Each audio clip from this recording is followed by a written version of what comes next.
For opening up the facility. Thank you for coming out this early this morning. We do these town halls on a regular basis. We're doing 4 of them today, so you're more than welcome to join us the rest of the day today. We're going to Prattsburg, and then we're going to Elmira at some point in time, Addison, I think is the middle one. But so we're trying to cover the district and get out there and have these conversations. And before we maybe get Corey. Welcome to Hopewell. Thank you. I have several things on my mind. Okay. First of all, I like the sportsman's rights package that you had the messenger the other night. Yeah. I think it's a well-needed thing in the New York State. Also, too, I'm concerned about our veterans in the Canandaigua Veterans Hospital. As you know, that was a psych hospital for many, many years. And now they got the hotline in there now for veterans that got mental problems to call in. The problem is, we got several empty buildings there. The taxpayers are paying the heat and light and all that. And there's so many veterans out there, sick veterans that come back from Afghanistan and Iraq and all over. They're ill. A pill doesn't take care of everything. You need some place to institute put these people where they get special help when they need it. And I think our government is wasting that facility up there. There's veterans, there's more than enough veterans in your district to fill that hospital and build that. And I think it's about time our government sends our veterans all over the world, you know, places like Afghanistan that they hate us. We've been fighting for centuries. I don't know why we're being there. But I think the government ought to take the money and take care of these veterans. After all, they sent them off to war, and they come back, they just drove to the woods. Now, to pay for this, all right, you're going to say, well, where the money's going to come from? All you got to do is cut all your federal aid in half around the world and take care of our veterans. Thank you. All right, well, thank you very much. Well, and this one did right in, maybe give a little update from Washington, D.C. as to what's going on in Washington and where we're at. Because one of the issues we dealt with recently was veterans and retirement pay. Because as many of you are aware, there was a reduction in military retiree calculation as part of the budget agreement. And that caused a lot of concern to me. My dad, I don't know if you recall, my dad's 20-year Army, World War II, Korea veteran. We were taught, all 12 of us in my family, I'm being the youngest of 12 brothers and sisters, you know, we stand with our vets, always, and we never forget. That's why yesterday we were up at the Bath VA, and we delivered 5,000 cards for salute hospitalized veterans that we started 8 years ago in the city of Corning with the students of the local school district. And maybe that's something we can talk about doing up in Canandaigua, where we had the students draft the cards. The BOCES program made the cookies and the cupcakes, and we delivered those, and we had a great day. But your point is very well taken. And so what we did recently, too, if you recall, just last week, is we took care of that military retirement situation. And made sure that they were held harmless in that reduction in their COLA adjustment. That was something I was glad to see come out of Washington.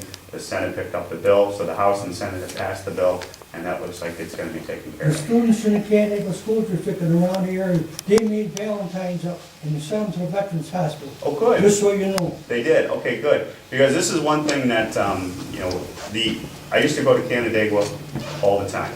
But with the redistricting, with the new lines that have been drawn for the districts. Technically, that's in Chris Collins' district. Yeah. And so we always, as members, respect each other's districts. But that doesn't mean, and Chris knows, and we've been up there since, talking with the folks at Canandaigua as well as our VA at Bath, which is in the heart of our district. We are a major resource in regards to working with Chris, working with you on the front lines to make sure that the needs are met. And I would remind everybody, we have a dedicated staffer in our office, Doc Schmitz. All he does is veteran work. And I know not, there's an impression of Doc right here, I can see from the body He language. used to come to all our meetings, and he hasn't showed up in probably, I gotta say, almost a year now. Yeah, that's probably because of the redistricting. Election time. Yeah, You I might think see him. you might see him election time. Yeah, the only issue there is because of the district, because of the district recalibration, I think that's where the sensitivity is coming from. But what we just, we'll make sure, James, you know, from Geneva, works out of Geneva office. And what we'll do, maybe we can work with Chris and with the VA, because also the VA gets a little concerned when multiple members start poking into their business, so to speak. But that's neither here nor there. I have no problem going, I have no problem participating, so let's make sure that you're getting the care that's needed and the facilities are taken care of. But we don't want to go down the path that we went down before, where they were talking about closing either one or both of those VA centers. We're not going to let that happen. Well, one of the problems they have there is the homeless. The homeless show up for something's wrong with them at 6 o'clock at night. The doctors are gone. They can't admit them. So what do? Throw them out the street?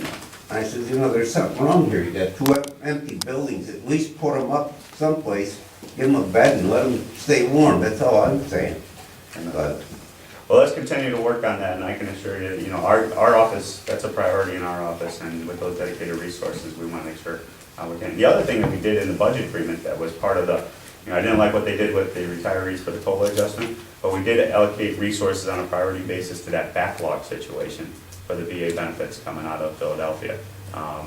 That should remove, their biggest objection was they didn't have enough money to fund those backlog processing units, and they have committed to a 2015 date, the VA director, of getting that backlog addressed. So let's hold them accountable to that and get these taken care of. Because it doesn't, I have been involved in many of those cases. When you got folks who are getting through the system in other programs and immediately, within 24 hours, and then it takes our veterans 2 years to get their benefit claims.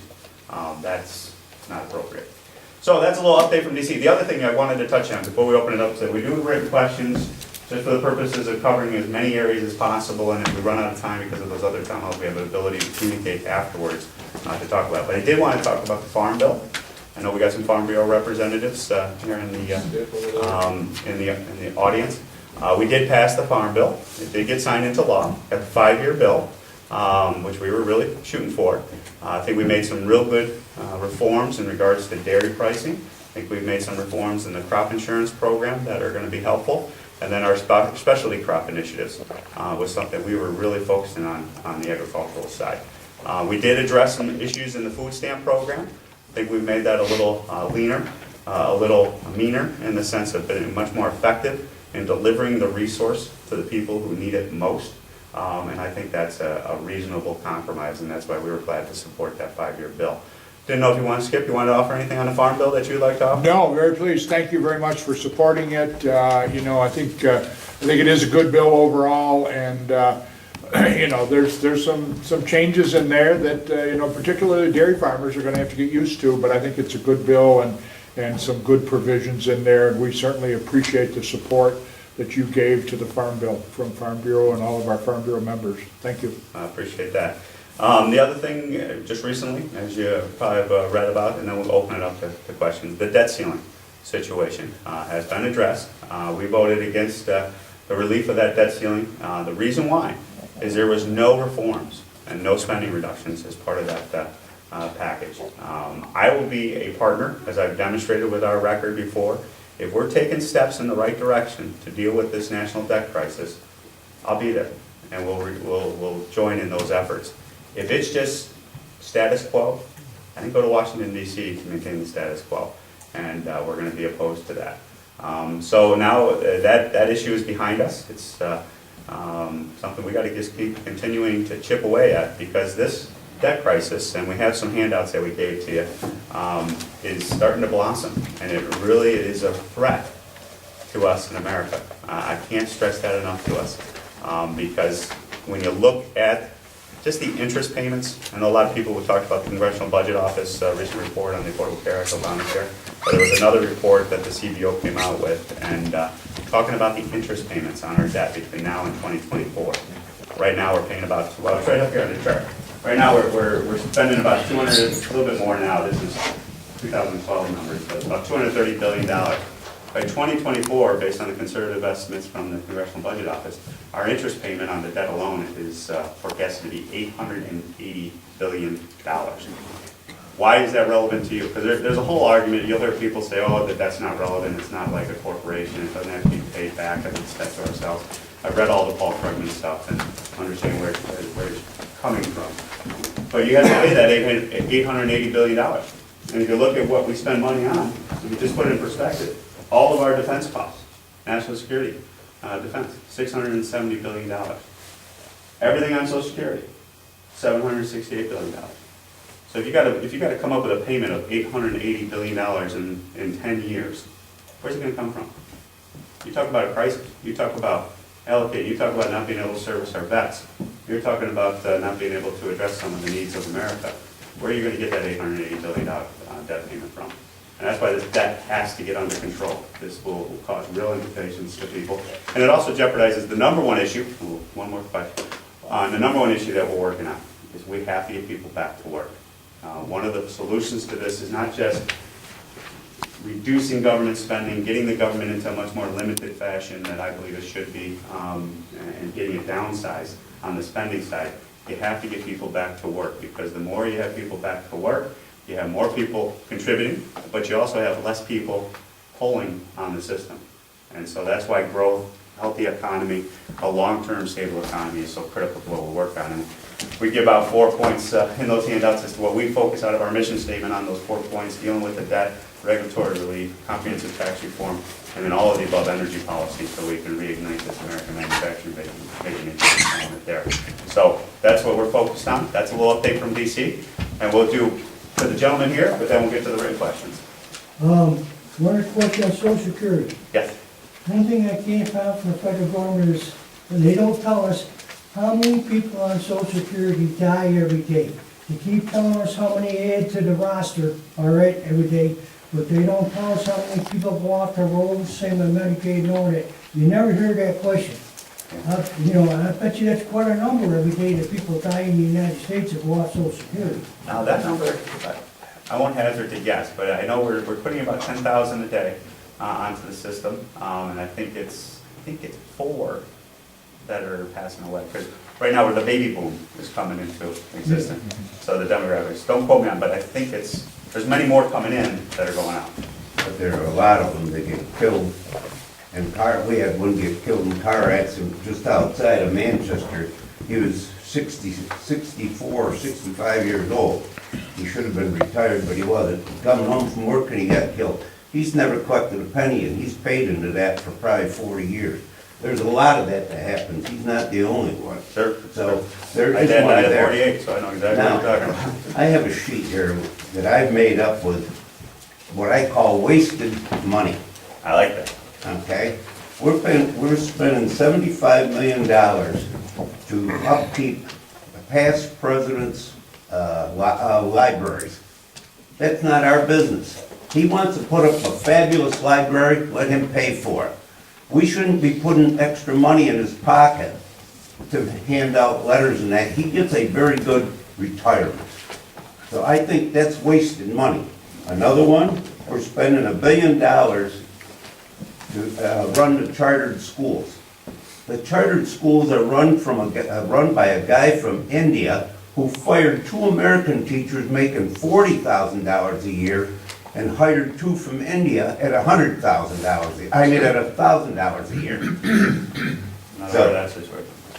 There's another one that's the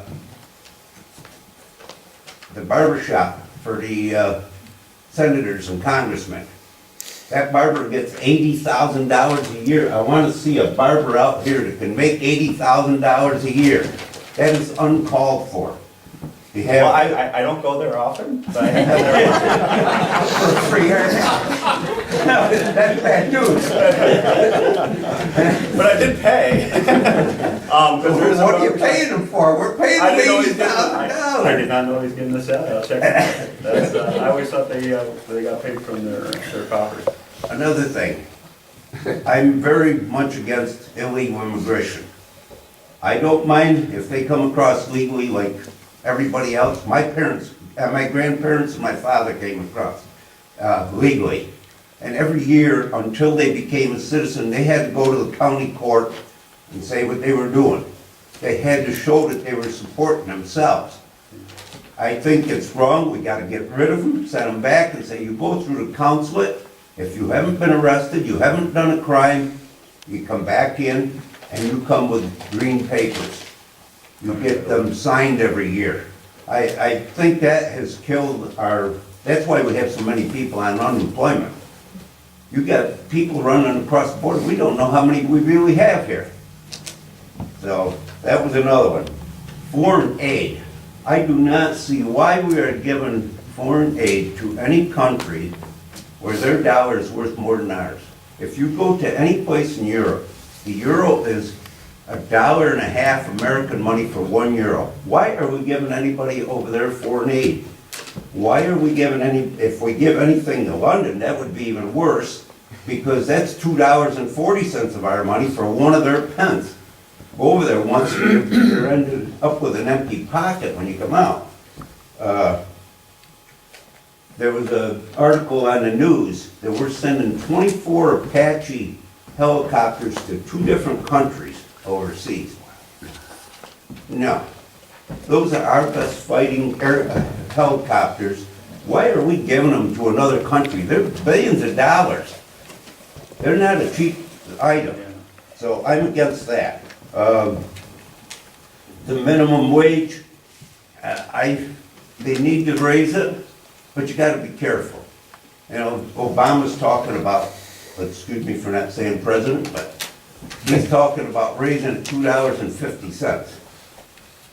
Who goes to, well, a lot of young people, but there's a lot of old people that go to McDonald's, especially on a Sunday morning. They go down there and have coffee and one of those English muffins. What is that gonna do when they raise the prices down there, because they're not gonna go? So, you know, you gotta weigh this thing equally. I think what you gotta do, you gotta come up with a clamp that covers the minimum wage, covers the workers, covers the politicians, covers the service people, so that when the raise goes up, everybody goes up, and it stays in some kind of a category.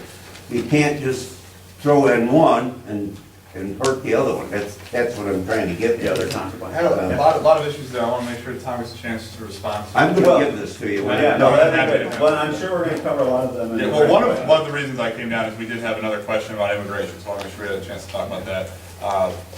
The other gentleman that wrote down here. Well, hold on, let's, Yeah, so, last one. I've got 2 of them, but I'm Two of them? gonna, That's I'm fine. gonna tell you, here, you can read the last 2. Okay. This one, happened to be up in Buffalo last year, and I'm walking by and this guy's giving a speech, and he's just starting out, and I wanted to stay, but I had a guy yanking my arm, we gotta go. And he gets up there and he says, ladies and gentlemen, what have we allowed our government to do? He says, over 25 years ago, they told us we weren't bright enough to run our schools, and they took it over. He says, 25 years ago, we were number 1. Today, we're 23. Well, now this year, we're 26. And he says, in my arithmetic, we went backwards instead of forward.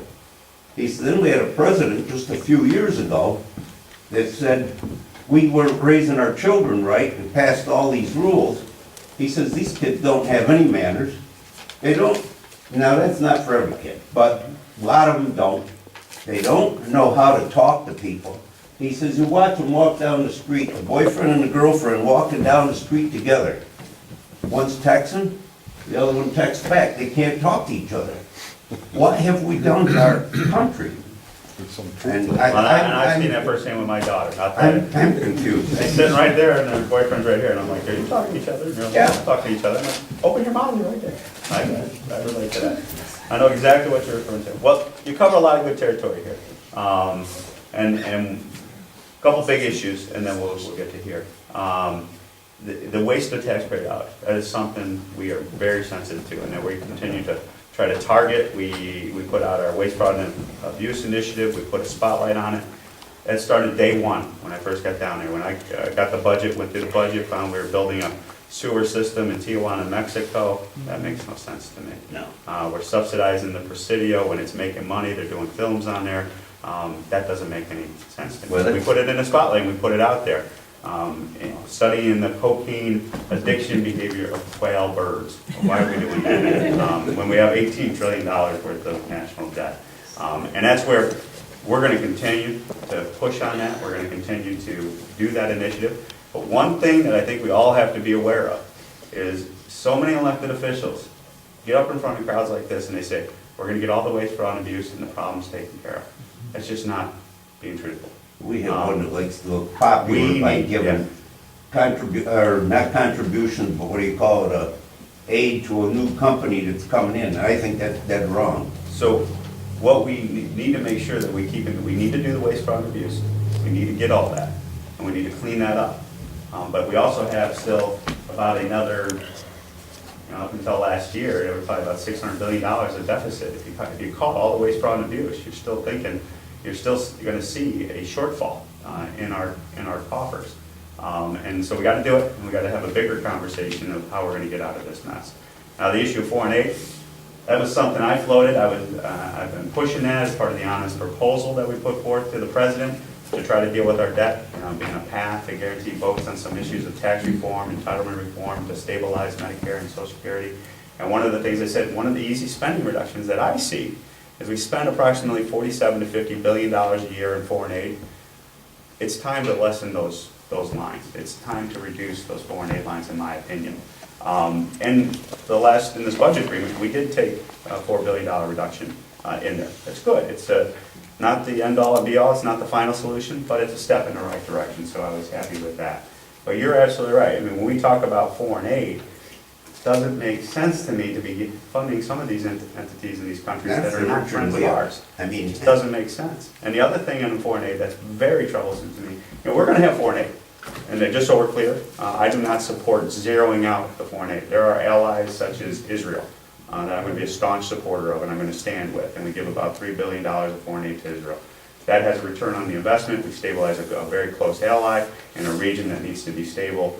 I mean, you talk about if that area goes up and becomes unstable, the direct impact on us will be immediate. You'll see it at the gas pumps, you'll see it everywhere else. So we have to keep that in focus. You said it becomes unstable. Becomes more unstable. It becomes more unstable, is a better way to describe it. You're absolutely right. So we're going to have 4 and 8, but I think it's time to focus on America first. I think you have to look at each country individually. And we can reduce it. And that's where, when I was looking at these lines, I said, why don't we just at least reduce it another 10%? But do it based on what the Department of State says. Don't say this is what you're going to do, but hey, Department of State, you have a budget up here, where we're going to allocate, where we're going to get the biggest bang for the buck. And when we give that 4 and 8, one of the best conversations I had in office was with some folks in Pakistan. And Pakistan is a very touchy issue, and there's issues there, whether they're our friends or not our friends, and all those issues. But what they said resonated with me on the 4 and 8 philosophy. But one of the problems you guys have in America is when you give the money, you have no accountability for it to get to the front line of the country. And that what they were saying was, we have seen a lot of money go to our military dictators, our military leaders, but none of it actually filters down into the community. And they said that one of the best things you could do is to build a water system and put a big sign on it, right on the outside. It says, brought to you by the generosity of the American people. Because then you're breaking that cycle of hatred, that cycle of extremism, because then the people that are benefiting from it see it day in and day out, as opposed to going to the leaders, and then some of those leaders doing some very horrific things to people, and then they think, well, if you're being sponsored by America, those leaders must be associated with America, and further confound the negative image of America in that part of the world. Doctor? 2 comments. I just Yeah, wanted, please. one, compliment you on your weight reduction. Hey, thank You you. know, you really have done an outstanding 110 job pounds now. for your family and you. Second, I want to say thank you for what you're doing for us, okay? Most of the things that you comment on are near and dear to my heart, and actually, we think very, very much alike. Third thing is, I wrote a little note about the fair tax, which HR 25, and I know it's in committee. I heard that it's about to be voted on, or I'm hoping that you're pushing to get it out onto the floor, because I think that could bring a huge benefit to us as all Americans for tax modification, enhanced job activity, and get the IRS off of the penalizing people for their political beliefs. They're really goofed up. Yeah. Comment on tax reform, since you brought it, and it's a written question. It's like Yeah. the fourth bullet point. Okay, so we'll get back to the following the rules. Tax reform, there's a lot of activity on tax reform right now, as you know. And that's one of our 4 points, because our tax code is broken. You cannot defend the status quo of the tax code. 70,000 pages, it needs to be fixed, it's complicated. There's a short version here. Yeah, the short version there's the Bible. Yeah, well, they came up with an idea, and they can't even answer it. I called up and I said, you know, I've been a year. I've got $1,000 coming back and I haven't gotten a penny back. Because of the issues there. No, they said because there was, somebody had already used my wife's I'll probably social just- security number. I said, That's well, another issue. I said, there's 14 years, you can go right back. I got them all in my file cabinet if you want to see them. You got the same social security number, so it's got to be the other guy that stole the social security number, and you're holding my number back. Yeah. She says, well, you already called once, so you got another 45 days waiting period. It'll be next year. Yeah, it's frustrating. So we're trying to fix the tax code, and try to simplify it, make it fair. Shouldn't be because of who you know as to where the code goes, and make it focused on pro-competitive, pro-growth principles. And that's the kind of guiding principles that we're using in the Ways and Means Committee that I serve on, you know, the tax writing committee. The fair tax that the doctor references for information purposes as to what is being referred to there is, for lack of a better term, is kind of a proposed national sales tax type of structure. And there are some pros and cons to that. And I think they've gone a long way, the groups that have been advocating for this. And I'll tell you, the fair tax groups are very well organized and are very strong in their voice when they come to Washington. But one of the biggest concerns I have, and I know the groups say that they've fixed it, but knowing the attitude of Washington, D.C., and the conversations I've had with folks down in D.C., there's a lot of people pushing it in D.C. that say, well, this is great. And we got to make sure that we can't repeal the 16th Amendment and that we keep the income tax on the books, because we want the income tax structure plus the sales tax. And that is where we have to be very sensitive to. And I know the proposed legislation that the organizations are pushing takes care of that. The fair tax, when it go into effect until the income tax is repealed, I'm totally briefed on it and up to speed on it. But that's the problem, is you have to make sure that gets into the final version when it is adopted. Because these guys are going to chip away at that because they want those multiple revenue streams. So I'm very sensitive on that front to do that. But it's getting a fair shake. It's getting debated, I will promise you that. And it got a hearing in the Ways and Means Committee. And what may have to happen, just to give you inside DC baseball, because it hasn't gotten to that critical mass of the national populace saying, this is what the fair tax is, this is why we like it, this is why we want to go to this type of taxing system. I don't know if it has enough popular support to replace the income tax system with it right now. Because a lot of people are so used to the income tax structure, so there's going to be, I think, a sentiment of, well, let's fix the income tax structure, clean up the code, and then continue the debate on the fair tax to ultimately replace it. And this is an opportunity, maybe, and I'm always trying to look for opportunities, as we go through tax reform, because we're fixing the income tax structure, so to speak, I would encourage you to seize on that opportunity to put the fair tax debate right out there with it at the same time. And then as we go through these elections, because I do believe tax reform is not going to be one of these things that gets done by the end of the year. Because we are not, especially in the Ways and Means Committee, we are not going to pass a bill and figure out what's in it. We're not doing that. Done that once already. Done that. They've already done that in Washington, and they've seen some outcomes from that. What they're doing is they're getting stakeholder input. And so I think what you're going to see in the next phase is that there's going to be a lot of meat put on the bone, and people need to comment, participate, before we go in and do anything on a comprehensive basis that's going to replace the income tax or go to a fair tax situation. So there's an opportunity over the next 2 to 3 years, I think, to have a real national debate on it. Yeah, sure. Tax reform, I know you got that, but is it tax reform related? No, it's about immigration. Immigration, okay. All right, there we go. All right, so we got that one? We inadvertently done too, the written question. Yeah, see how I did that? Senator, or Congressman, sorry. It's always Tom. Yeah, you're senator. There's been a lot of talk about immigration reform, and it's always about the immigrants that come in here illegally. What are you doing about for the people that come in here legally? I have a wife, she's in China. We've been going through this process for a year and a half. We get married here in Waterloo. Year and a half, she's still in China. Oh, have you reached out to our office? I've reached out to Senator Gillibrand, and we're still, I'm so glad you came here today, because this is one of the things we love doing, is constituent work, and making sure that our office resources are made available to you. I mean, so what we'll do is we'll make sure we get name, all the contact information, to see where we can weigh in with the Department of State All right. and others, to see if we can't I get mean- this issue resolved. But a bigger issue, you touched on something. and 30 forms. I so appreciate your. honest to God, 30 forms. 30 forms. It shouldn't be that hard. It should be one standard form, check boxes and everything. Computers can scan it and say, oh, we gotta send it to this, or here, or here. Understand there's much layers in there. 6 months through Homeland Security. It took 6 months to do background checks. Now, we're still going through the visa process. A year. Is that right? You said it best than anybody can say it. She just walked across the river, she would have been already here. We're trying to do it legally. Right there, I tried to do it right. We're trying to do it legally, and she's coming here. She works with, I work for Honeywell. I met her over there, Yeah, do this.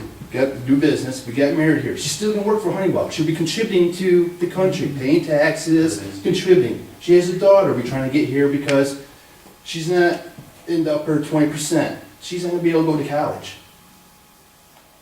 It's way worse in China. To go from elementary school to middle school, you gotta be in the top 50% of your class. If you don't go beyond that. The same thing going to high school. You gotta be in the top 50% to go into high school. She made it to that. But now, where she sits right now, she's not gonna make it to go to college. She won't be eligible. Here in the US, as long as you got the money, we can send our children to college. There she can't, so she's not gonna have the opportunity that her mother had. So what the gentleman is saying, I wholeheartedly agree. I'm so glad you said that, because I will tell you, I get bombarded in this debate of immigration of how can you be so heartless? How can you be so, these folks are here illegally and they're a shadow portion of our population, and you've heard the rest of the rhetoric. And one of the conversations, this is why we do this all the time, because as representatives, we have to listen to people. And when I hear your story, and I've heard it before from other folks who've come here legally, they said, how is that fair? How is that fair? You have 11 million people who have violated the rules, have come here illegally.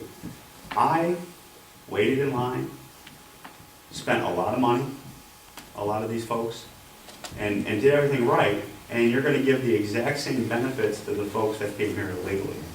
Why is that fair? That's why I think there's an opportunity here to maybe find some common ground on this issue.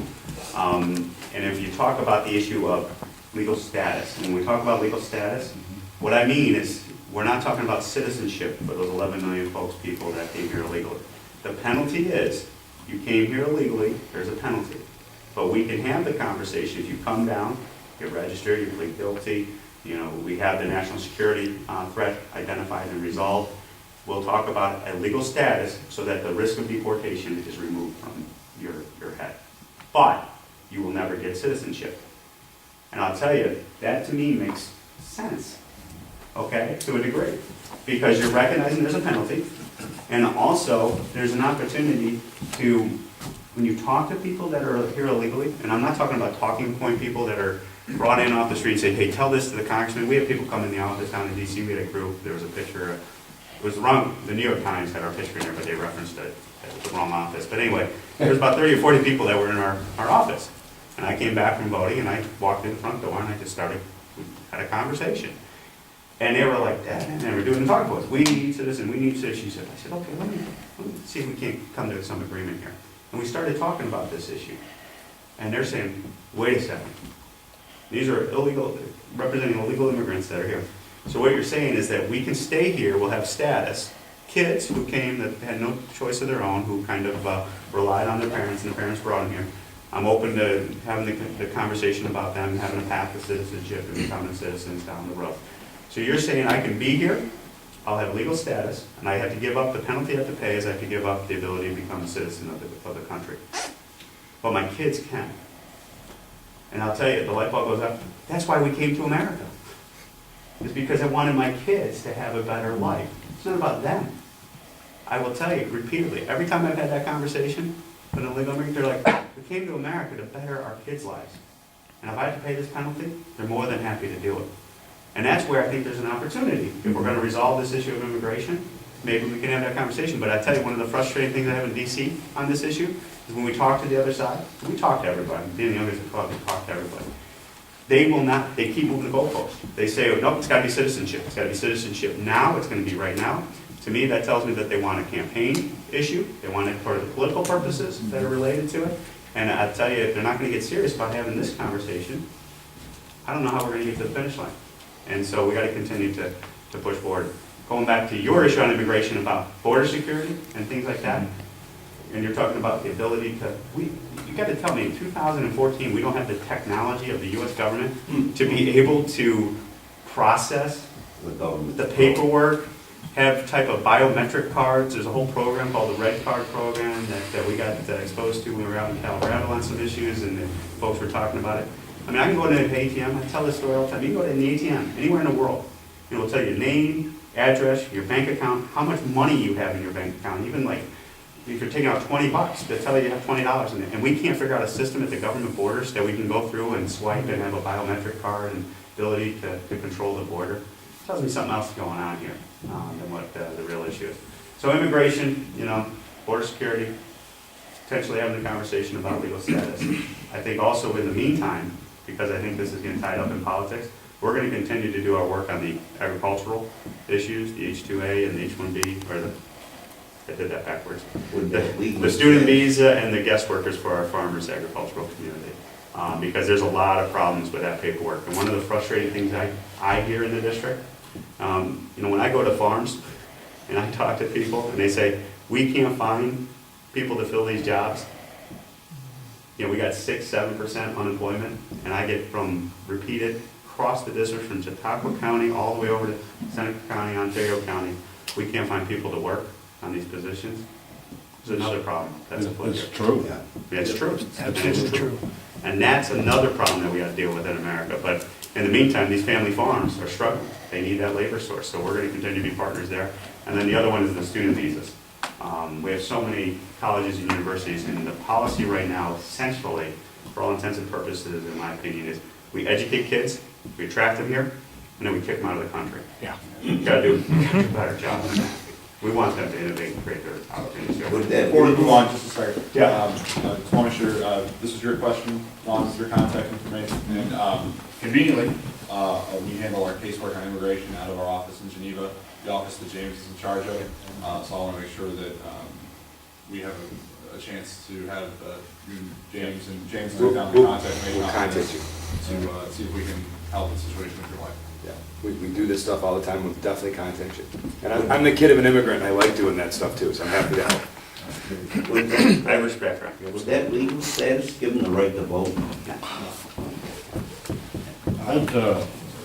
That compromise you mentioned, boy, that little light bulb in my head, they give up the right to citizenship to be here illegal. The problem is, you've got 11 million or more or less, you don't know how many, and they're doing the work in this country. And you just can't, all of a sudden, it's impossible to send them back. It would be a hell of a mess. Well, and with that legal status, they would be able to participate in the workforce legally. They'd be contributing, paying taxes, everything associated with it. Drive a car legally. And go through the whole process and everything else. They would be subject to all the rules and regulations that we as Americans are subject to. That's a compromise. Yeah, Push it. but we're working on it. We're working on it. Yeah, but And this is where it's frustrating, and that's why I meet with those groups. Like, some members, when they get a call that there's 30 or 40 people that are there hostile, yell about illegal immigration, they'll go in the back door. We just walk right in the front door, and we have the conversation, and then you push the conversation, because I know in that group, at least because the organizer of the group, she was like sweating. She's like, oh my gosh, this is not going the way I wanted it to go. Because that group is going to bring back to their representatives back in their districts or where they going back to and say, hey, you know what, there's a reasonable compromise that's out there. And I'm trying to undercut it from underneath. Because then you got groups that will come in and say, we're open to this. And I think if you see that type of development on the issue, then we're getting closer and closer to the finish line. Right now, that's not happening. Right now, we have our position, it's citizenship. You know, at first they were willing to talk about pay all the penalties, plead guilty, you'd have to pay back some fines and all the taxes, you'd have to stay out of trouble, and then 9 years down the road or 10 years down the road, you could then apply for citizenship. Now it's going to, okay, we put that conversation out there, was a conversation out there on that issue. Now it's no, we need it now. We need it immediately. No waiting 10 years, no penalties, just immediate grant of citizenship. That tells me that there's other politics involved in the issue. So we're going to continue pushing. I want to say one more thing about, I'm beginning to have some faith in the House of Representatives on the Farm Bill. The Senate sent to you a farm bill that had supply management in it, quotas for the dairy farm when prices got low, in spite of the fact, for the first time in my life, we are able to export milk, and this country needs exports. I don't care what kind they are, they need exports for balance of payments and all that. Mm-hmm. First time in my life, exports went from 6% to lately it's 17 and growing. First time in my life, we've really got an industry that's thriving, and the Senate sends down to the House and says in poor times, poor prices, we got to cut production, and if you're going to supply nations overseas, you keep producing and you supply them in the tough times, take it on the chin so that you have a customer when the good times come. They sent that down to the House, and the House voted for the Scott Goodlatte or whatever bill overwhelmingly 2 or 3 to 1. No. And John Boehner, God bless him, and if you have any contact with John Boehner, and I suppose you do, he's your speaker. Yeah. And he's one of 12 too. There's a commonality there. He's the second oldest of 12 children. I'm the youngest of 12. We share a lot of stories based on that. Well, I'm glad you're in good with John Boehner, because God bless him and thank him from the dairy farmers of New York and the rest of this nation for stopping that foolishness of cutting production when we had a customer overseas that needs our stuff, and China and all the others are thank you. Well, I appreciate those reforms. That's what I was talking about. Those reforms are a step in the right direction. And Kip said there's going to be issues. It's a change, and the farmers are going to have to deal with that change. But I think the overwhelming response that I've heard from farmers during this whole debate was that these are steps in the right direction. So I appreciate that. Time, we have 3 written questions, so I'm sure we'll get through them and then we'll deal with them before. I do want to, 3 written questions, we'll get them done. from 2 different people, so we'll try to. Okay. First one. Infrastructure. Atlanta recently experienced the worst traffic jam resulting from a serious weather front. Months earlier, Atlanta voted down an expansion of its rail mass transit system. In Florida, Governor Rick Scott refused $200 million of federal aid for high-speed rail from Tampa to Orlando, a theme park corridor known for congested travel problems. In New Jersey, Governor Chris Christie shut down the ARC rail transit tunnel at a time when the only existing rail transit system is running 100%. Why do politicians at every level dislike alternative rail transportation? Oh, okay. Who's the question from? All right. Couple comments on it, and I'm interested in your thoughts on it. High-speed rail is kind of what you're referring to. You're kind of getting into those alternative rail type of systems. I would not say there's a cookie cutter, immediate, we're all opposed to high-speed rail and things like that. That's not accurate in the conversations that I pick up. When I served on transportation, I was the vice chair of the rail subcommittee, and our position was always based, where does the high-speed rail make sense in regards to the return on the investment of that infrastructure investment? And there are areas in America, to me, when you look at the map, you look at the reports, that make sense for that type of investment, particularly the Eastern Corridor, going from DC to Boston, because you're getting a twofold benefit there, in my opinion. One, you're improving the ability to travel from DC to Boston, high demographic areas, high economic opportunity, a lot of activity going back and forth. So you get a ridership that is stable and rather large.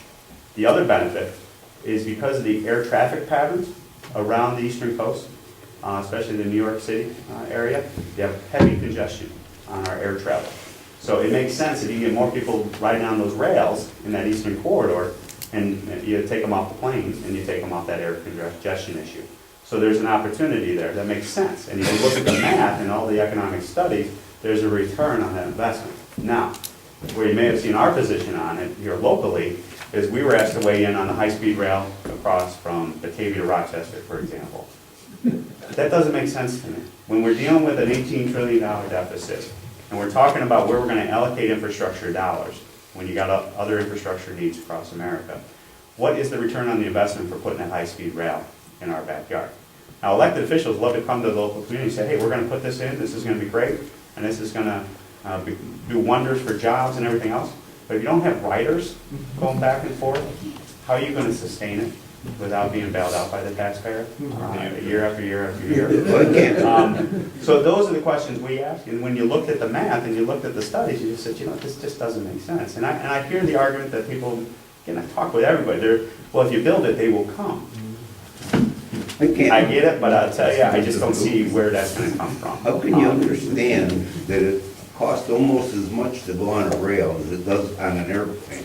We could cut a lot of fuel up there in the air if we had a rail system that was run right, but it's not run right because they charge you the same price that you're riding in an airplane, and they can put 1,000 people on a train, just keep going. So there are support areas for certain areas of the country. There are some pockets in California, for example, that may make sense.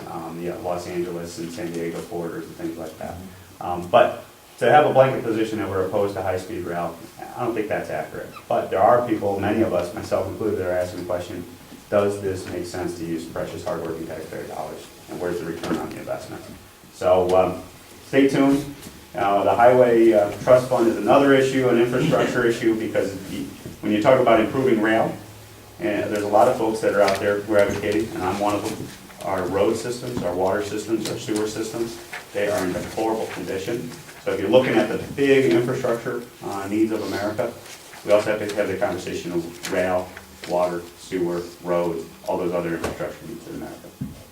But your thoughts on it? Well, it's not necessarily high-speed rail, it's just rail period. Now, in New Jersey, where the existing transit from Jersey to New York is at 100%, like 2 years ago, what's it gonna be like 10 years ago now? The ARC rail was abandoned. And so the state is depriving all those people that live in New Jersey access to maybe jobs in New York City to bring money back to New Jersey to live. So there's like an opportunity that's fair missed. criticism. It could be another 10 years. Now, I've driven in Boston, I've driven in New York City, not New York City, but Washington DC, and regularly we go down the 270 corridor around the Beltway. I go every week. 95, I mean, that's It's a mess. horrible. No, Yeah, don't ever leave at 4:30. I left at 4:30 the first time, and I'll tell you, I'll never do that again. Went 100 yards in 2 hours. You never do that again.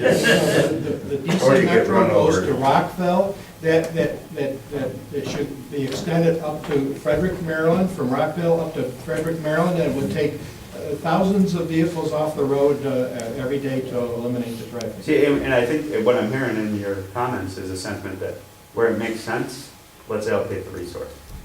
That makes sense to us. That makes sense to me. And that's where, let's continue the conversation and come up with ways to find out how we can get more resources to that area. Well, that rail system in Washington really works, that's beautiful. Yeah, they do a nice job over the metro. Yeah, they do. And as a government waste member, why doesn't Congress do something about the epic waste, which was at post, at the Pentagon? So, and. What? Pentagon. Yeah, and. Well, around that quote, that's not my words, but Reuters came out with a look at the Pentagon Oh. budget. And so they called it epic waste. Okay. And I wasn't quite sure about that epic word, because that means something completely different to me. But the Defense Department is the only department in the government that doesn't have to be accountable for where the money's going, and that doesn't make sense. But I liked your point about the foreign aid that's going to buy those Apache helicopters that we're Yeah. sending to somebody else. Now, We we'll double shouldn't- check that, because my understanding, and I was gonna make a comment on, my Yeah. understanding, the countries are paying for that. So, So our Well, then it was four, put over the TV wrong. They said, So, we're sending we're sending it. 24 to, and one of the countries, I believe, I'm not positive, was Syria. We just, a few months ago, we'll we double check wanted to it. clean We'll them double out. check it.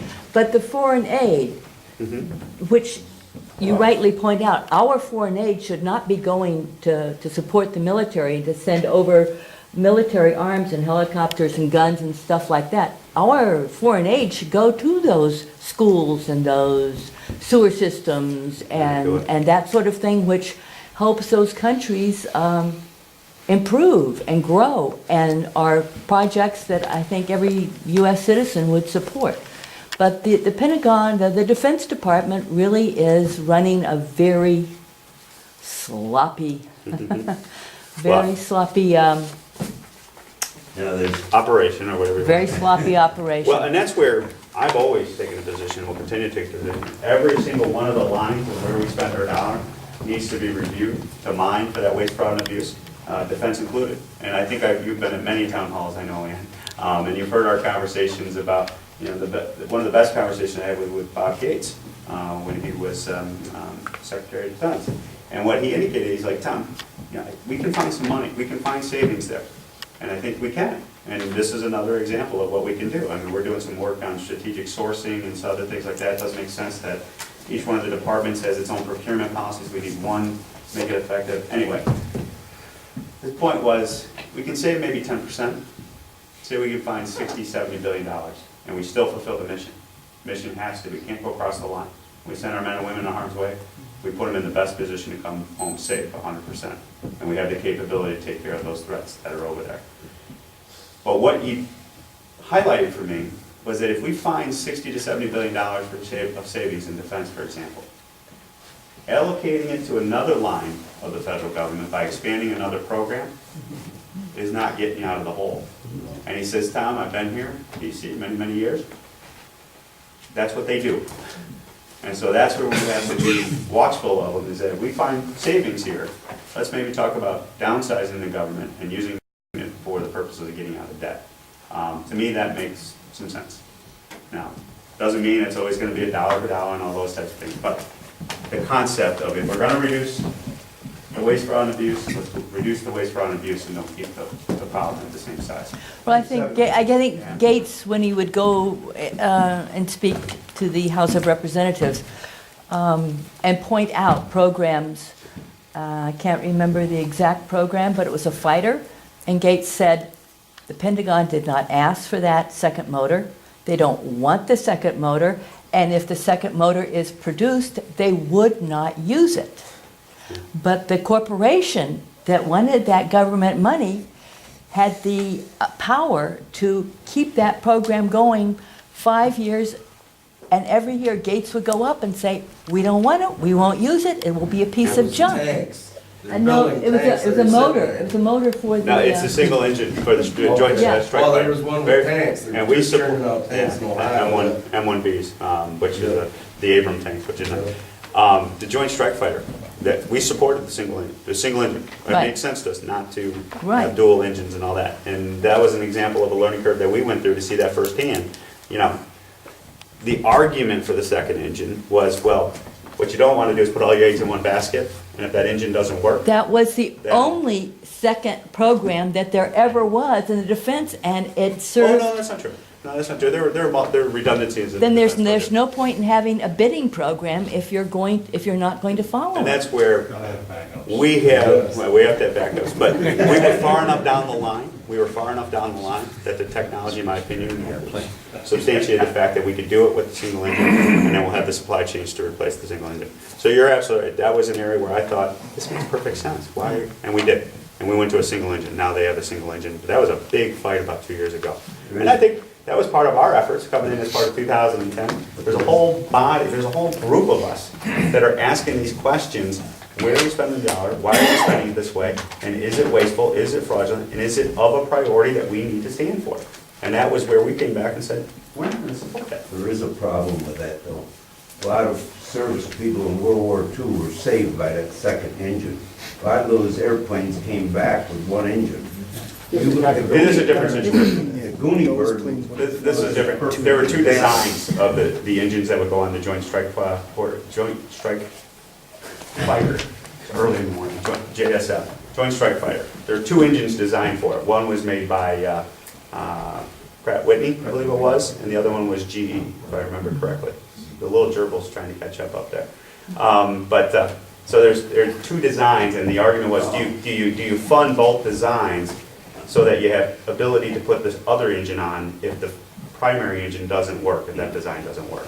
And that's where we came down and said, that doesn't make sense, let's not waste the money anymore. Last written question. Last written question, and we'll open And it we up. do have a little time to go back and forth. So. This is Doug Vinny had two written questions. This one is on alternative energy. U.S. trade deficit is $40 billion a month, $25 billion is for oil imports. That is $300 billion a year, or $1,000 for every American. Alternative renewable energy from solar, wind, and biofuels could eliminate that deficit. $300 billion a year, expanding renewable energy to provide millions of American jobs. Why can't Congress provide legislation to take advantage of this job-creating opportunity? So, wind, solar, biofuels. Quick question or comment? Yeah. Well, as you see in the handouts and where I've come down, an all the above energy approach is what we need. So we have been supportive of our natural gas, our oil, our fossil fuels. We've also been supportive of the alternatives and renewable sources. You know, when you got the dam up there on Niagara River, right in our backyard, renewable source of energy, and it's empowered people for generations, you know, it makes a lot of sense to me. The wind turbines and things like that, we've seen in operation, we've seen that they have a role in our energy portfolio. And that's why it has to be, one of the things I would like to see out of Washington that we advocate for is a comprehensive energy policy of really, this is the goal, this is where we need to go, these are the portfolio of our energy demands in America, and this is how we're going to meet those energy demands today and the ones that are projected out 20 to 50, 100 years. That's how I ran my businesses. You have to have a business plan, you have to have a map, you have to have goals in order to accomplish those goals. So when it comes to the alternatives, I think there's many of us, and I'm one of them, that's done things like the production tax credit, for example. I have weighed in, I have been supportive of that, and that's controversial. I know some people say we should kill it, other people say we should support it. From my perspective, the other dynamic in this conversation when it comes to energy that we have to take into consideration is it's the economics, the return on the investment, but it's also the national security implications. And the politics of oil, the war of oil, all those issues, they're real. And if we have an ability to have a situation, like I believe we can, to be energy secure by 2020, we should take it. Because not only are you producing an economic return, you are also creating a situation that is much more secure on the national stage, where we don't have to put our men and women into harm's way because of our energy needs here on American soil. That makes sense to me, and we'll continue to fight for that. Yeah, go ahead, sir. Two issues. My name is DeLoss Dan, I'm a self-employed businessman. Affordable health care and U.S. Department of Transportation. On the Affordable Health Care Act, if the goal of it was to truly help get insured the 35, 40 million people that were uninsured, why was that not done? The way Affordable Care Act is structured at this point, it's done nothing but hamper the investment of business going forward. It's decimating the employment of our workforce, and we now have, for too many people, rates way beyond what anybody can afford to pay. I really see this Affordable Health Care Act truly not as helping people get insurance, but in control of people. What can be done to repeal Affordable Health Care Act? Well, we have been, you know my position, voted to repeal it. I believe it's bad policy and it needs to be repealed. And we're going to continue on that issue. And this train wreck that members on the other side of the aisle have said about it to themselves, like Max Baucus, the Democratic chairman of the Senate Finance Committee, now ambassador for China. You know, he's, I think, absolutely dead on. This is a train wreck that's going on right as we live and breathe today. We're hearing your story and stories across the district. People losing their coverage, premiums going up. It wasn't the promise you can keep your health insurance, period. You know, all these things are coming to be. So is there an opportunity to repeal it down the road? Maybe. But the reality of the situation today, and the president's made it very clear, he came up and had lunch with us, you may have saw it on TV, he came up and met with the Republican conference. He's like, I'm not going, elections have consequences. I'm not going near the Affordable Care Act. Anything we do in the Affordable Care Act, he's going to do by executive order. He's going to take care of it. That's where the president's at. And if the president's not there, I don't know where we're going to go. Because we obviously can't pass a bill, send it to the president, he vetoes it, and have the votes to overcome it. Why didn't they? So that's a real problem. Now, again, I've always looked for this for opportunities. As we bring the Affordable Care Act back into the national debate, which I think it is, back on the national stage, it gives us an opportunity to talk about healthcare in America again. And love it or hate it, I think what the Affordable Care Act did primarily is dealt with health insurance. And there are some reforms there that I'm supportive of. You know, that the Affordable Care Act has pre-existing condition, 26-year-olds. You know, maybe what we should do is repeal everything else, but those provisions. And then we can move forward from there to see what we can do. But at the same time, it brings the question of healthcare costs back into the American debate. And that, I think, is a fair debate that we need to have as a country is how are we going to drive these costs down? Now, there's a lot of work being done. There's a lot of doctors in Congress that are coming up with creative ideas. I'm a big believer in moving away from the fee-for-service based model to the more capitated, all-above type of approaches. Changes the dynamic. I'm a firm believer in hospice and palliative care. Talking in America as a nation, and I'm talking about death panels. What we're talking about is the last 6 months of life. That's where all the studies show you spend about 70 to 80% of your healthcare dollar. So why not ask the question as we do in the country now of not, well, what can we do and let's do it to our doctors. Why are we doing it? And can we not have a better way to handle this situation? And I'll share with you, I mean, I lived that firsthand. You know, my mom died at 9 months. She was diagnosed with lymphoma in my arms. And I'll tell you, I was the youngest. I was the one in my family going to my older brothers and sisters and to my mom going, you're not dying. We're going to take you to Sloan. We're going to go to Mayo. We're going to go over here. I'm calling the doctor at 8 o'clock at night yelling at him because I'm like, you're not doing enough. We need to do more. And Mom finally taught me a lesson. She pulled me aside and she said, Tom, we're done. I don't want to be in a hospital bed. I don't want to be sitting on life support for 3-4 months or for years, not knowing who I am and who you are. I mean, we just had my daughter Autumn. She's like, I want to spend the last 3 months knowing her.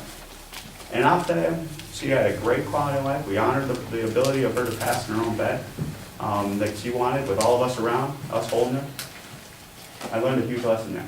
And then I look at it from a math perspective, and I go back to the office and think about it. Think about the amount of money that we save because we had hospice nurses coming to our house rather than in an ICU bed on a ventilator for a year or two.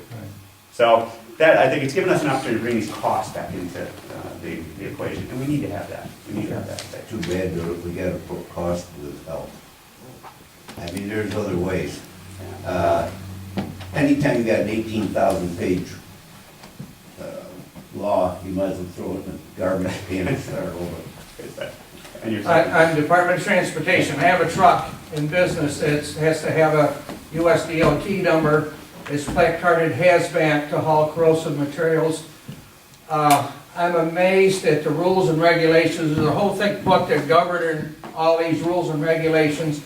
But right now, this stack you see right here is 2 separate issues dealing with what I refer to as mindless paperwork involving a commercial driver's license medical card that is over an expiration date, and also a form that I just got a letter from federal DOT the other day stating there's a biannual report that anybody that has a DOT number on a truck has to fill out of where you're going, what you're hauling, all this, a report that I'm back since 2002 on not completing these reports, which I wasn't aware of. My point to this whole thing is I'm absolutely amazed that we're able to fund both Washington and New York State with bureaucrats that dream up, put into effect regulations and try to enforce mindless paper regulations that add no productivity, no income, no profit to my business. Thank you. You're speaking to the choir. I appreciate you taking the chance and the risk of putting your neck out there in your business and doing that. And then to see the government put that burden on you for purposes of paperwork, makes no sense to me. And that's why there's 4 points that go back to them all the time. Regulatory relief, that's what we're talking about. We're not talking about, and anybody who says would just be flat out wrong, that we advocate in our office, that I advocate to repeal all regulation. No, reasonable regulation. That's where we have to have the real heart of the debate. You know, why are they forcing you to fill out these papers, and what cost is that to you in relationship to what safety mechanisms they're trying to provide? In theory, that's what I also get in DC a lot. A lot of these guys sit in cubicles and have been there their entire life. They've never been out in the front line. They've never experienced it. You know, I've signed the front of a paycheck. These guys have always signed the back of a paycheck. The more they get out there and talk to people, listen to people, and understand what they're dealing with on a day-to-day basis, I think we'd be better off. But they don't do it. They just read a book and they say, well, this makes sense and we should do it. When I get this kind of paperwork, I sit there and try to envision what kind of costs, taxpayer costs has been incurred in creating all this also. That's where we try to wrap in. As you're dealing with federal DOT, I would encourage you, if you do run into, sounds like you're already having some frustrations, but if you run into roadblocks where you feel like you want to reach out to us, do so. DOT has come up as much as some of our other areas do, but it is something that we try to help with all of our federal agencies. So I encourage you, don't hesitate. And immigration with Geneva, DOT would be Corning. So I'll give you my card before we leave, and it has the Corning office on it. Because in our business, in our mission statement, constituent service, number one, the VETS component of that constituent service is a higher priority, so it's right there.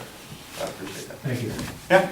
Tom, can you point to any highlight belonging to the no labels group? The highlights of bringing to the No Labels group. Yes, I can actually. This is a group, the No Labels group is a group of folks on a bipartisan basis that we're getting together on a regular basis and at least talking and developing relationships. And that needs to happen in Washington. It really does. Just as you guys have to deal in your day-to-day life, business and everything else. It's all about relationships. So that's one of the concrete examples I can tell you that we're meeting on a regular basis, getting together, talking, developing relationships. That's where like Peter Welch and I got together with Medicare dependent, low volume hospitals, guys like Joe Kennedy, who we have partnered up with on our manufacturing initiative, Innovative Act that we're working on, workforce development. So those are concrete examples I think you can see of things coming out of it. The other thing, for example, that we're proud of is the no budget, no pay situation. That was essentially a no labels. It came from Jim Cooper originally, but it kind of blossomed under no labels discussions. And that actually became law for the last cycle, where we had the no budget, no pay as part of the original debt ceiling relief. I think it was in 2013, if I remember correctly. And so that's a change of culture of DC that's come out of those conversations. One of the things that we're working on now, and we touched upon it over here on the Department of Defense, is the strategic sourcing initiative. There's a general accountability office report that we kind of went through as a group, the No Labels group, and they came back with recommendations as to how to make government more effective, efficient in some areas of waste, fraud, and abuse. One of the areas that we jumped on that we're working on with Kurt Schrader, a member on the other side of the aisle, is strategic sourcing for acquisition in our Department of Defense's different agent, Army, Navy, Marines, everybody kind of doing it one source and having one common procurement policy, if you will. Saves billions of dollars over time. No So that labels, no labels means what? It's a group, it's an organization. Republicans and Democrats? Yeah, no labels. We shed our no labels, we shed our partisan Republican Democrat. We come together on a weekly basis, essentially, when we're down in. This is the whole Congress? No, I wish. Who selects? I wish that would never happen. Wishful George. Who selects this select group? It's open to everybody. No, it's open to everybody if you want to participate. I think we're up to 117? I think it's 117. 117 somewhere. Yeah, 100 out of the 435. that What have joined the- proportion Republicans and Democrats? Pretty much 50-50. Really? Yeah. Good. Yeah, and they try to strive to achieve that. We try to recruit members on, I try to recruit Republicans, they try to recruit Democrats, or Democrats that we start to do work with, we'll bring them in too. But it's, Do you have a meal? yeah, yeah, an email, like a mail, like, a mail, like, A meal. a meal, oh! Do you break bread together? Right, right, yes. Yeah, they do, That's they what you do. meant, right? I'm thinking mail, I'm like, yeah, they have email. Yeah, we do, we have coffee, and usually coffee and some fruits some people bring in or something like that, donuts. But it's good, I mean, we're part of a few of the coalitions, just so you're aware. I mean, we are in the Go Big Coalition, that was the first one I joined. The Big Deal, I'm always chasing the big deal. I'm one of the guys down there that they always like, you're gonna keep chasing that big deal. I'm like, yeah, that's why I came to Washington, because I wanna solve this debt problem, I wanna get people back to work. And then the deal is good, because the government's the country's on the right course, and I can say job is done, and I go home back to my family. Job's not done yet. So the Go Big Coalition, there's a group of us that get together on a regular basis. No Labels are probably the best. Concord Coalition is another one that we've done some work with.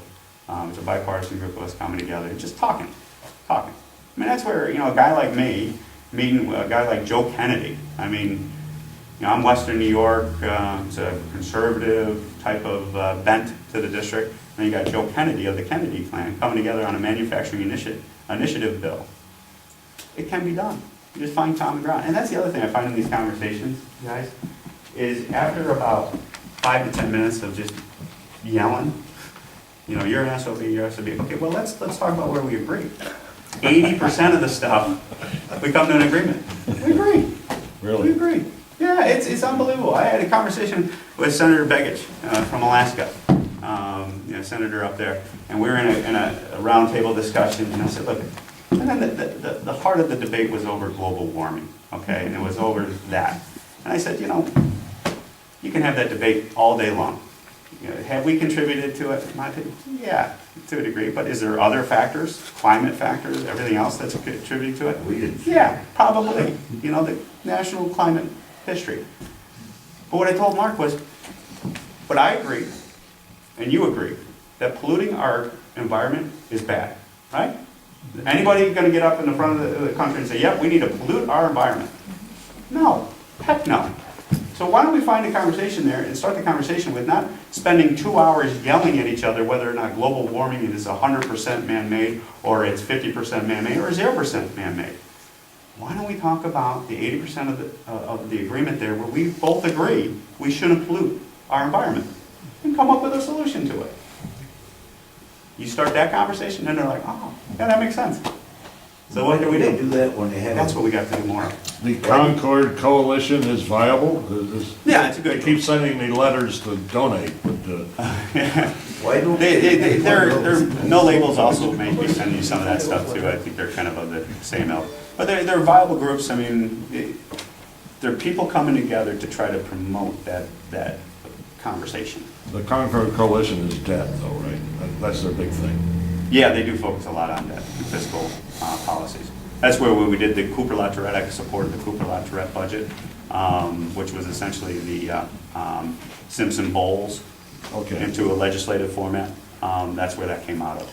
There's a conversation there and putting that together. When you get something that's locked, why don't the other side throw a ball up and say, okay, we'll give this up if you give this up? They're both balls around the door. Well, to answer that simply, a lot of it gets pretty much, That's exactly. it's pretty much taken over by politics. And there's a lot of members, and there's still a lot of members down in DC, it's changing, that are so worried about keeping their title and their pin as members of Congress, they'll do anything to keep that. But that culture's changing, I'm telling you. That's where these groups, there's a lot of us, especially the group that came in 2010, we came here to do something. Let's do it. Enough is enough. And it's taken time. DC does not want to change. That's one of the things I learned in the first 3 years I've been there. I thought, okay, we go down 2 years, turn this thing, and because it's just the right thing to do. That's an institution. And we just gotta Is keep the Tea chipping away. Party losing clout? Is it losing clout? I think from a marketing perspective and the branding issue, I think there's that. But I will tell you, the Tea Party groups and the people that have come out of that we have worked with and do a lot of work with in regards to, because there's a lot of that in Western New York, and you gotta represent 700,000 plus people. There are people that are just concerned. So those individuals are not losing clout. The ones that are using it for their own personal purposes and things like that, or are not willing to have a conversation, I think they're losing. Some of them. Boehner told them to back off. That was a different situation. That wasn't Tea Party. What you're talking about is there are outside groups on both sides, on the far right and on the far left, that their whole sole existence, in my opinion, is to generate money so that they can stay in existence and create this whole sub-industry, if you would, that mines off of Washington, D.C. It's on both sides. You have far left groups and you have far right groups that do that. That's what Boehner was going after on the right side. Now, the same attacks haven't happened on the left, but I think that's coming, in my opinion, because people are getting sick and tired of it over there as members when I talk to folks on the other side of the aisle. So that's what he was calling out, saying, look, what are you really trying to accomplish here? What are you really trying to do? Is it to create a economic basis so that you can have a job after you get done with Congress, or while people, while you're there in DC, or is it really to solve the problems? That's what he's talking about. We got time for just 2 more questions. 2 more questions. And if anybody hasn't spoken yet, they would like to. This gentleman right there? Yeah, gentlemen. I'm hearing a lot about immigration. Is that the word that you're replacing by amnesty? No. Because my concern is these people get into this country, can't find work, we're gonna have to pay for them, and from where? Social Security? The state's gonna have to be mandated to pay for them? This is what gets me, is you put that many people into our system, so to speak. Yeah, they can't vote, but they can get money, so that's, Yeah, and I'd like to know where you stand on that amnesty vote. Yeah, no, I'm opposed to amnesty. To me, that's that blanket grant of citizenship Right. that they're referring to. Now, I'm open to the conversation about finding a way to deal with it where there's legal status and that type of thing. I can consider that. But the secret that's out there, if we don't do something about this also, is that you also got a lot of folks who are, those 11 million people here that are illegally, are already drawing on the system. And they're not contributing anything to it. For example, when you show up at an ER, you know the rules. You can't turn anybody down for an ER. So that means that there's folks that are here illegally that are getting benefits that aren't contributing to the system. You're seeing it. The whole licenses for illegal immigrants, ID cards for illegal immigrants. That's a step to the de Blasio down New York City. I think he's kind of leading that charge and dealing with that situation where provide benefits to a lot of illegal immigrants. So the concern I hear from you is there, but I think it's already occurring to an extent. True, and I'd like to see how we can, not necessarily eliminate it, but keep it under control, because it's our money that we're earning now, or we have, is now going for someone else, and we put it in Social Security. We want to see that it comes back to us. Amen. I mean, and yes, it's an insurance in the case that we die earlier than normal, but unfortunately, it's not been happening exactly that way. But I'm just curious as to where our money is going to go by continually bringing in people and they're not working. Yeah, and that goes to the biggest issue, and we started the conversation, we're in to create jobs, to create an environment, to create a healthy economy. That's what we need to that needs to be the priority. And then all these other issues at the same time. Close the ports so stuff is made here. When you see them run the border. That's another conversation. When you see them run across the border. One more question, right? Marijuana on their back, This nice lady in the what back. security do we have? Looking at your total spending chart, Yeah, there's 547 billion in other mandatory and 615 in non-defense. That's a lot of money that's, to me, unassigned. yeah. What is included there? Well, just so we're clear, this piece right here, the 615 discretionary, this is when the government shut down and all those types of things occurred. That's what some of these, but that's primarily what we're talking about. This is housing, transportation, education, energy. So what do you think of when you think of the government? Everything you think of when you think of government is pretty much in this piece, outside of the military. Mandatory, those are the programs now, generally in mandatory, that's kind of the autopilot of the government itself. You know, so like employee cost, federal employee retirement and healthcare and all that, that's up in here. But the trick that they're also doing, this is why when we got on the budget agreements, that mandatory spending as part of the deal, so to speak, that was huge. Because it brought this piece of the pie into the conversation, because they have put a lot of things into mandatory spending in previous Congresses. Affordable Care Act is probably the most recent example of it. There was a tremendous amount of the funding for the Affordable Care Act that was put up into mandatory spending. What they essentially did, to learn DC a little bit here in 30 seconds, there are only certain portions of the government spending that go through the annual review and appropriation process, they call it. What they've done in some of the programs is they've authorized it, so they created the Affordable Care Act, Obamacare, and at the same time, they appropriated the money for it. And they said, okay, this program we're going to authorize, and we're going to appropriate X number of billions of dollars each year hereafter to fund it. That makes it mandatory spending. That means it automatically goes out the door every year. And until you bring that into the debate to repeal that law or modify that law, that just maintains the status quo and keeps on going. And I'll tell you, why do they do that? I'll tell you what, it takes it off the control so that we can't get to it because of the rules of DC. Also, a lot of times we'll put the politically unpopular things up here so that, I never voted for that. Then why is it happening? Well, because they did that 20 years ago. And that's where that has to go. So this is a huge piece of the pie, and that's why opening the door to it is so big. When we got them to at least consider and to implement into law mandatory spending in this last go around, a huge cultural shift in DC. Of course, on the local level, that's a lot of what we're dealing with, is mandates that we're forced to pay for that, you know, don't benefit us in any way. Come all the way down from high from Washington, D.C., goes to Albany, and then Albany passes it out to you, and then, well, Is it really, Yeah. I mean, tell each branch of government, you gotta cut your account by 1% for the next 4 years. 1% every year, you gotta take out of your budget. Is that really unreasonable?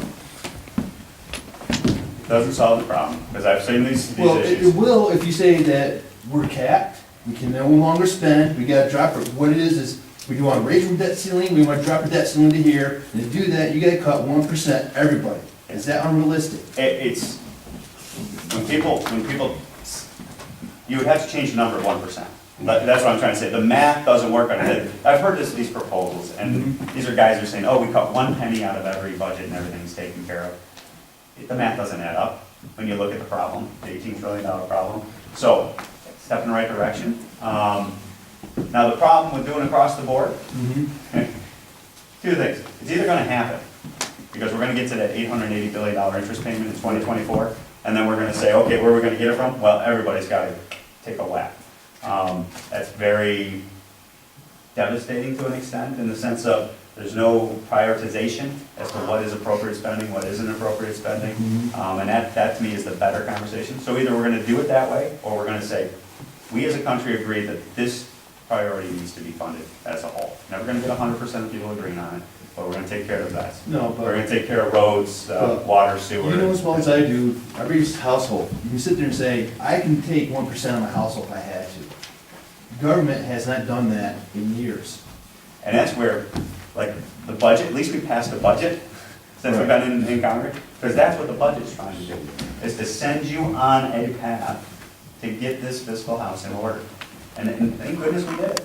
And we need to do it. And they did it for years. They didn't do it for years, and that's part of the problem. That's what's led us to this, where are we going type of government operation, which doesn't work. So, We are all right, thank you. Yeah, so we're from Prattsburg, so thank